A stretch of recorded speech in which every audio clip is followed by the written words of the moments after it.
Hello everyone, welcome back to the channel. I wanted to take a minute and take a look at Corvus Glaive as an R3 6-star because I've heard people debating whether or not he's a viable champ to take up. Now his prestige numbers aren't that good and a lot of people haven't been really that big on Corvus recently. So I wanted to say why I enjoy the champ. So first are the missions from Thanos. The missions are essentially different modes that if you defeat them you get a persistent charge that will allow Corvus's critical damage rating to go exponentially higher.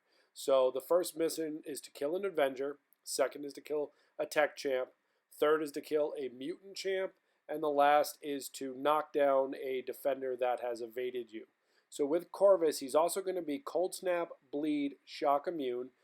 He also has the ability at the start of the fight to get 20 Glaive charges, 30 if you've completed the Avengers mission, and essentially when he has a Glaive charge, his hits are going to be automatically critical.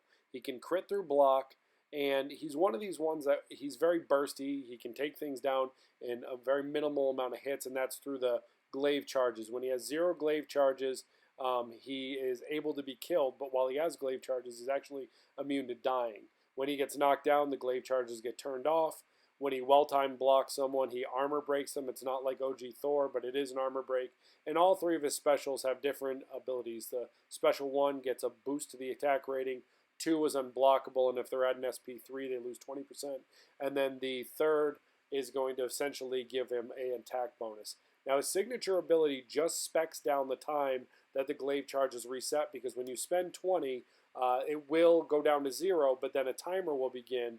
The timer is normally 50 seconds, and the sig levels will take that down. Now, if you notice with Corvus, he has no critical rating, so the Precision Mastery isn't going to do anything for him. Cruelty Mastery will help that critical damage rating. No Armor Pen, no block proficiency, but that's because those charges are going to automatically make him crit against those things. So it's a little bit of a weird thing where those numbers are 0. They can't really be spec'd up, so you're really just trying to boost your attack, and you're trying to boost your critical damage. So with the team I normally use, I use Strange because Strange gets a attack bonus from both Corvus and Proxima Midnight. So he gets 7% from Corvus, and then he also gets 6%. So it's not 13%, it's 7 and then 6, so there's a little bit of a diminishing return. But essentially what I'm trying to do is just get that attack rating as high as possible. I also have Gold Pool on the team because he regens a little health through the Nick Fury synergy, and he also gives me the ability to get plus 8% on my special attack. So I've spec'd this team to basically do as much damage as possible. Now when playing Corvus, you really have to be creative. You have to scout your paths because you're going to have to find charges sometimes in different ways. Here we're going to go after Mordo. Now Mordo is a Mystic Champion, so we're going to be at class disadvantage, but we are going to try to get the True Strike charge when we go through the fight. So we're going to go ahead and parry him, make him mystical evade, and then he's nice enough to stand there for heavy. So now we got the True Strike. So now our critical rating has gone up, and he's lost the ability to evade. And if you notice, I'm really aggressive on his block because those blocked hits were hitting for 5,000 per. So when I play Corvus, everybody complains that there's only 20 charges, but none of the charges are taken away from light attacks. None of them are taken away from blocked attacks. So what I really try to do is I try to maximize the lights. I will weave them into combos as much as possible, and I will also smash guard over and over and over again because it gets you a little chip damage here and there. Now when I do my 4 hits on the guard, I'm essentially trying to set up the AI to make them want to hit me as soon as I finish smashing the guard. So you're going to notice in some of these videos, I'll do a 4 hit right into the guard. I'll get my 15 to 20 to 22,000 damage, and then I'm going to go ahead and I'm going to parry immediately. It's going to give me an armor break, and it's going to allow me to get an actual combo in for full damage. So when I fight a champ where I have class advantage, you're going to watch where I actually step back and I let her regen some health just so I can try to smash her guard a little bit. But with Corvus at R3, he's really hard to keep things alive, to even parry and True Strike, to really smash the guard because he's doing so much more damage. I mean, these are uncollected champions in the monthly quest, so these are not, they're not cream puffs. He's beating 30, 40,000 health pools in 6, 8, 10 hits. Now, Massacre is one where he's a very tricky champion because number one, he doesn't really block all that much. He's very forward coming. And then secondarily, he's very hard to parry. So This is actually a very challenging matchup. I have to play a Massacre or Massacre, however you want to say it, every week in Alliance Quest when he ends up on my path. And he's definitely one of the more challenging champs. But if I can just get him to stand there and take the block or intercept him, then I can get that really good damage coming in. I haven't really gotten to showcase many of the specials because things just aren't alive long enough to get a special in.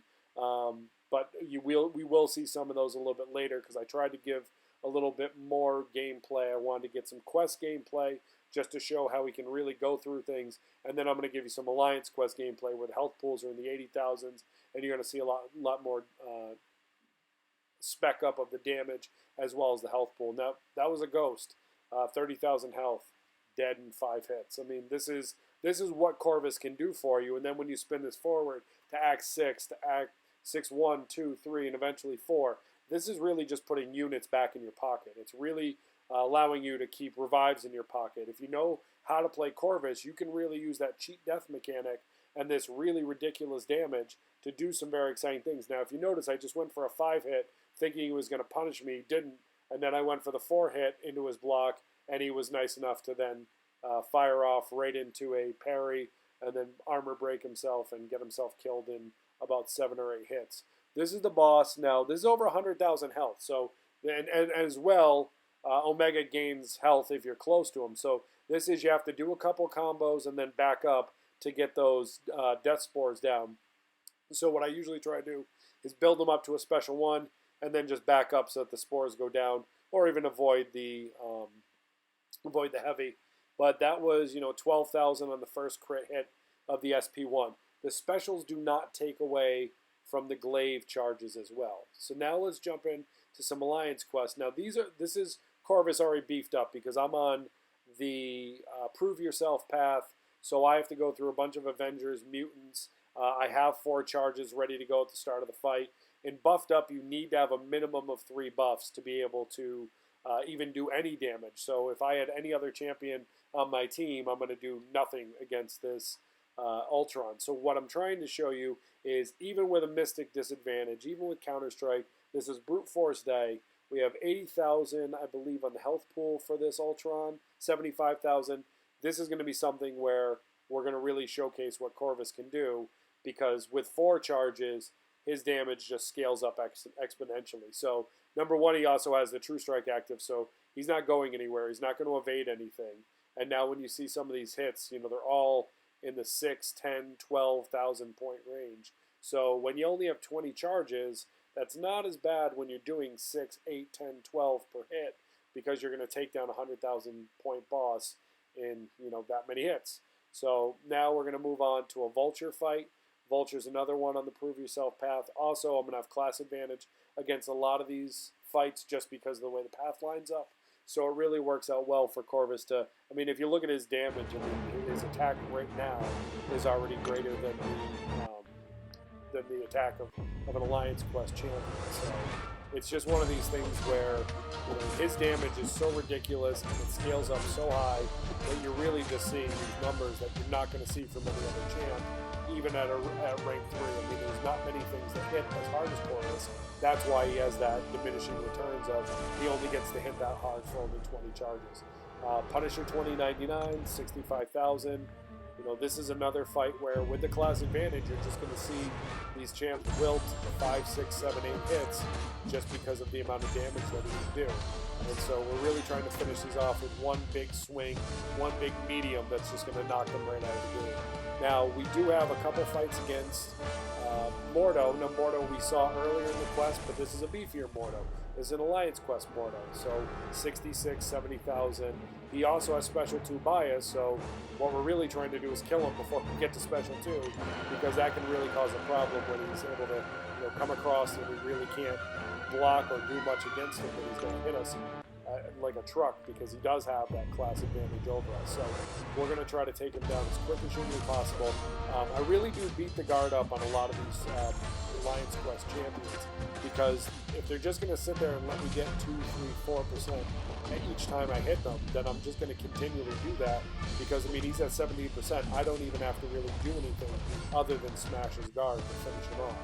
Now, I did record 2 Mortal fights back to back because I wanted to show in the second one I'm a little bit low on health.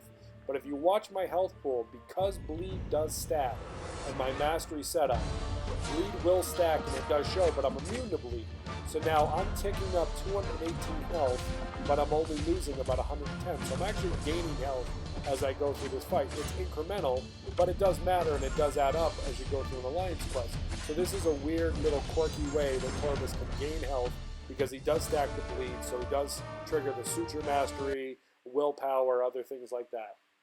Howard Duck is a very difficult matchup for a lot of champions because he starts with 2 bars and he's also buffed up. So if you mess up here and you eat a SP2, you're just going to die.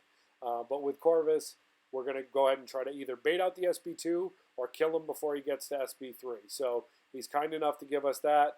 He does take 5 or 6% off, but as we go through the fight, you see we're going 32, 34. Like, we're actually up to 35%, so we're almost back to our base health because he's been kind enough to, play along with us, let us bash his guard, and now we've literally killed him in 10 hits because all we did was smash the guard and, wait till he came in and then parry and then attack. Now, one of the things I really love about Corvus is that he is essentially death immune when he has glaive charges.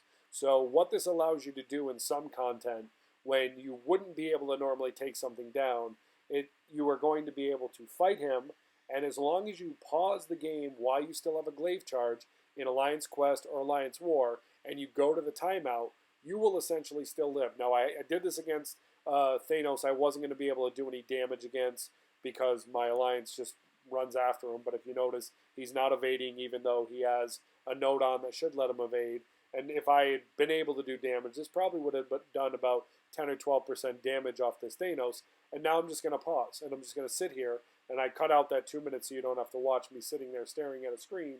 But essentially, when this timer goes down to 0, Corvus isn't going to die. Any other champ is going to die from the timeout, or he's going to die from the game being paused, but Corvus won't. He's going to live through this, and then when I reopen the fight, I'm going to be back at 1% health just like I am now. So this really allows you to play through nodes, play through buffs, play through tougher content that wouldn't really be accessible without Corvus. So those are some of the things I love about this champion.